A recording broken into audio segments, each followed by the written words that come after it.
Olá, bons dias! Você já ouviu falar na equação geral dos gases?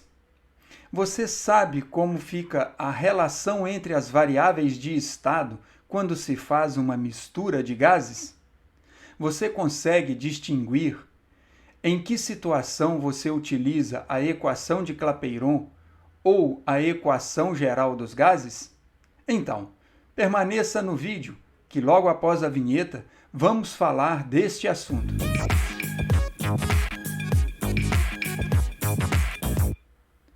Saudações, meu querido, minha querida! Seja bem-vindo ao Física Toda Hora. Este é mais um momento de aprendizagem entre nós.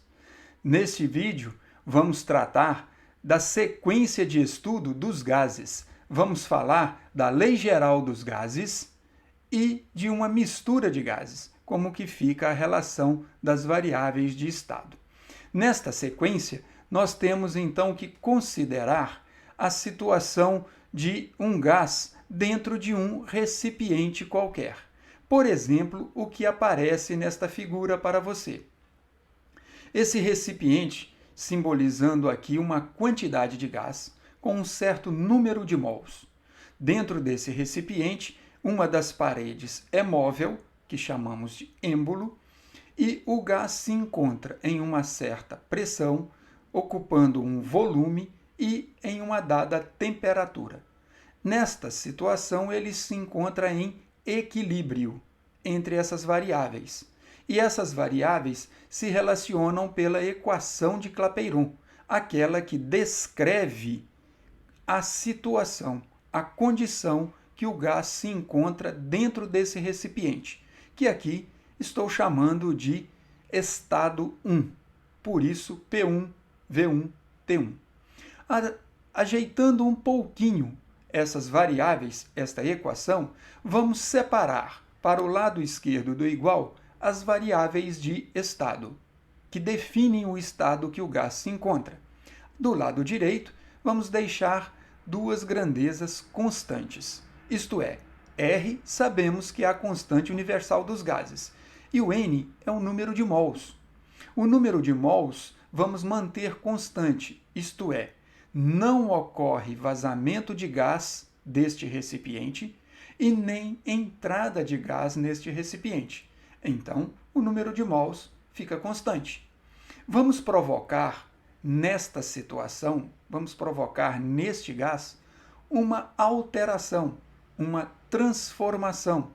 E isso vai levá-lo para uma situação em que as variáveis de estado vão sofrer modificações, podendo mudar pressão, volume e temperatura. Então, nesta nova situação 2, nós temos as variáveis de estado conforme a equação de Clapeyron. E, novamente, vamos separar para o lado esquerdo as variáveis de estado e aqui do lado direito as constantes da expressão. Nós temos, então, duas equações que mostram as relações das variáveis de estado e a constante n vezes r.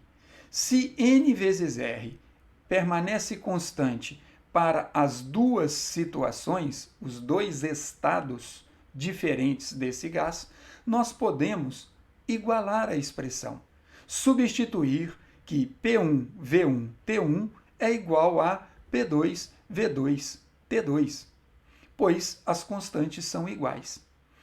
Esta expressão, essa relação entre as variáveis de estado do gás em uma situação e as variáveis de estado do gás em uma segunda situação é que chamamos de Lei Geral dos Gases, que fica assim escrita, onde P1, V1, T1 mostram as variáveis ou a situação em que o gás se encontra, o estado 1. E o estado 2 mostra a relação das variáveis nesta segunda situação. Então, a Lei Geral dos Gases, ela relaciona o mesmo gás em situações diferentes. Tá certo? Muito importante distinguir isso, pois a equação de Clapeyron, ela mostra a relação das variáveis de estado para um gás em um estado único, tá certo?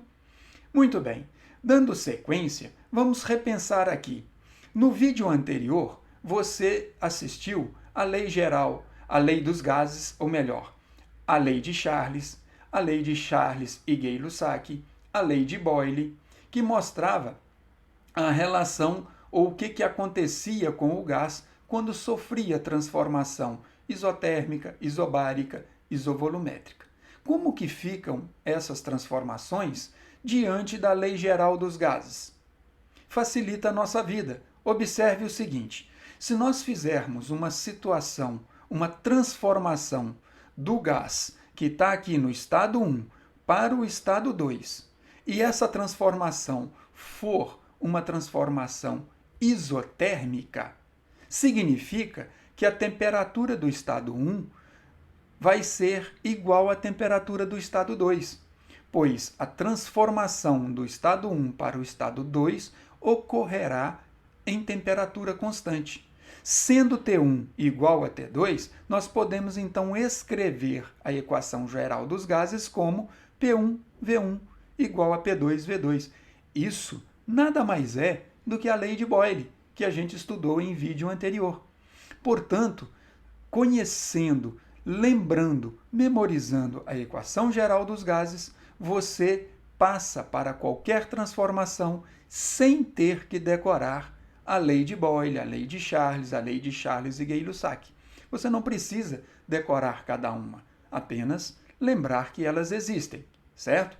O que ocorre se nós pegarmos a lei geral dos gases e pegarmos um gás em um estado e provocar nele uma outra transformação do tipo isobárica? Significa que P1 vai ser igual a P2. Logo, podemos simplificar P1 com P2 por serem iguais. E a transformação isobárica leva à relação da lei geral dos gases para V1T1, V2T2. Tranquilo? E por último, se for uma transformação isovolumétrica, lembre-se dos sinônimos: isométrica ou isocórica. Significa que o volume V1 e o volume V2 vão ser iguais. Sendo volumes iguais, você simplifica a equação geral dos gases e vai para a expressão simplificada. Tranquilo? Espero que você tenha compreendido a lei geral dos gases e como que você vai usá-la. Ela serve para você analisar em um certo problema em que relaciona dois estados diferentes para o mesmo gás. Considerando que, nesta situação que analisamos, o número de mols não varia. No entanto, pode acontecer, volte nesta tela. Se você tiver uma situação em que a transformação do estado 1 para o estado 2 ocorre vazamento de gás ou entrada de gás, então, nesta situação, o número de mols não seria constante. Ele seria uma variável. Neste caso, em que ocorrer vazamento ou entrada de gás, você passa esse número de mols para o lado esquerdo como uma variável. E assim você teria, por exemplo, P1V1, N1T1. E lá na situação 2, teríamos P2V2, N2T2. Tudo isso ficaria igual a R nas duas expressões, da mesma forma. Então, a lei geral dos gases que mencionamos aqui, ela pode ter o número de mols no denominador ou não. Fique atento quando ler os problemas que você tiver que resolver. Havendo mudança no número de mols, você acrescenta N1 e N2 nesta lei geral dos gases. Beleza? Sendo assim, vamos analisar agora uma nova situação, problema. O que ocorre se nós pegarmos dois gases diferentes e fazermos uma mistura. Temos aqui um recipiente 1 com um dado gás. Então aqui eu vou chamar que tem um gás 1 e aqui tem um gás 2. Vejam que a gente representou com cores diferentes, parece que o volume é diferente, temperatura, pressão, tudo pode ser diferente. Nós temos um gás em um estado e outro gás em um outro estado. Se nós misturarmos, passarmos o gás 2 para dentro do recipiente do gás 1 ou vice-versa, nós teremos então uma mistura desses gases, que está aqui representado, a princípio, ocupando um volume maior do que os dois anteriormente. Mas nada impede desse êmbolo descer e a soma desses gases estar ocupando um volume menor. Isso não tem problema, isso pode acontecer. O que importa é você entender o seguinte: se você tem um gás em um recipiente e vai somar com outro gás em outro recipiente, fazendo com que eles ocupem um único recipiente, nós temos que ficar atento ao número de mols. O número de mols que contém no recipiente 1, N1, e o número de mols que existe de gás 2 no recipiente 2. Esse número não muda. Vamos considerar que ao levar os dois gases para o mesmo recipiente, não vai acontecer vazamento e nem entrada de outro gás, certo? Nesta situação, como que fica o número de mols da mistura? Muito simples. O número de mols da mistura vai ser a soma do número de mols do recipiente 1 mais o número de mols do recipiente 2. E para fazermos isso, observe esta outra situação. Quando a gente pensa no número de mols do recipiente 1 e usando a equação de Clapeyron, nós podemos isolar o número de mols que existe no recipiente 1, nós podemos determiná-lo sabendo a pressão que o gás está submetido, o volume que ele ocupa no recipiente 1 e medindo a temperatura que ele se encontra no recipiente 1. Sabendo essas três variáveis de estado, sabendo a medida disso, nós determinamos o número de mols no recipiente 1. Da mesma forma, determinamos o número de mols no recipiente 2. Sendo assim, qual vai ser o número de mols do recipiente 3, quando fazermos a mistura? Será a soma N1 mais N2. Agora, podemos fazer esses cálculos e já dizer que o número de mols da mistura vai ser um valor tanto. Só fazer a soma. Mas antes disso, vamos analisar o que ocorre se nós substituirmos o N1 e o N2 nesta expressão por esta e esta expressão e construirmos também o número de mols da mistura em termos da pressão, volume e temperatura da mistura. Nós teríamos essa expressão reescrita desta forma. Observe que número de mols da mistura é a pressão da mistura, o volume da mistura de gás, temperatura da mistura de gás, dividido por R. Notem que nesta expressão você tem R em todos os termos. Se nós fizermos o seguinte, fizermos uma multiplicação de todos os termos pela variável, ou melhor, pela constante R, o que vai acontecer se multiplicarmos o primeiro termo por R? Vai simplificar esse R, multiplicando o segundo termo também vai simplificar esse R, multiplicando o terceiro termo também simplifica o R. Desta forma, nós temos uma relação entre as variáveis de estado quando fazemos uma mistura de dois gases. Notem que as variáveis de estado ficam relacionadas de acordo com a equação geral dos gases.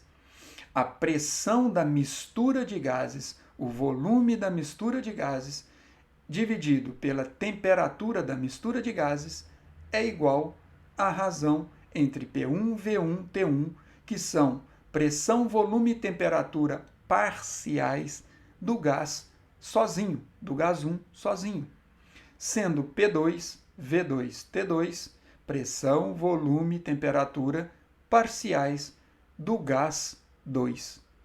Ou seja, a lei geral dos gases nos ajuda a trabalhar quando se faz mistura de gases também. Quero destacar mais uma coisa. Aqui eu fiz o exemplo misturando apenas 2 gases, mas você pode misturar 3, 4 gases. E um determinado problema pode fornecer algumas dessas variáveis e lhe pedir uma delas. Como é que fica a situação na mistura? Espero que você tenha compreendido um pouco mais da física ou do estudo dos gases e nesta situação você possa se sentir mais preparado para ir a fazer uma prova do Enem ou do vestibular que você está estudando. No mais, conte comigo para tirar suas dúvidas, poste no comentários qualquer dúvida, qualquer comentário que queira fazer sobre este vídeo. Aproveite esse finalzinho, se inscreva no canal, dê seu like.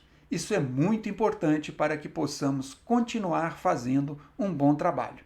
No mais, aquele abraço e bons estudos para você.